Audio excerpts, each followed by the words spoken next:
One of the other things that I think we saw in the documentary that you touched on, I remember being down there on the beaches when BP was in charge of the cleanup, and we were trying to get down to the beaches, and I remember one of the sheriffs said, no, BP has closed this beach. And I remember thinking, who the hell is BP to close a beach? This is a public beach. How can a company close the beach? And I ran into this guy who was an ex-Special Forces military guy who was in charge of security with the cleanup crews. And I said, man, what is a Special Forces soldier doing down here providing security for some people cleaning up a beach? Were you surprised at the amount of control that had been handed to BP after this disaster? Well, I was surprised at first, but then I knew what the scoop was.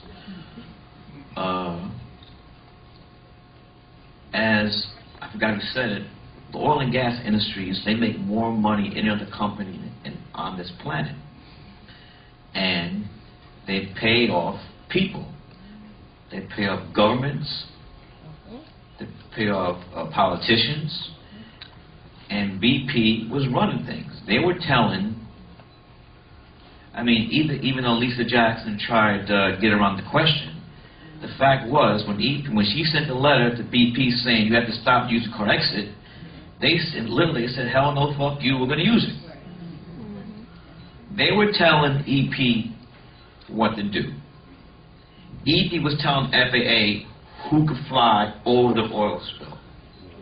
EPA was cahoots with Bad Isle and the Coast Guard. They were limiting people who were trying to get to the spill. Of course, they were saying it was for safety, but many people disagreed. They didn't want the press to be there. And one of the main reasons why these corrects it, because their strategy was this: if we get the oil below the surface,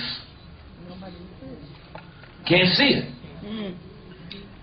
So even though they're saying now that BP is taking back some of the cleanup crews, we still do not know how much.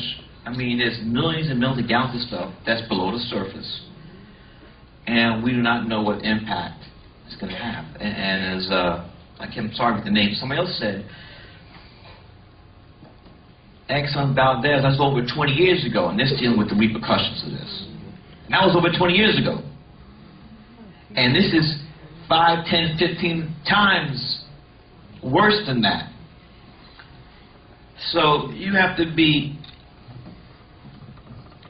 as journalists, you can't, go for the okie doke, get led astray, hornswoggled, bamboozled, and thinking that this thing is over with.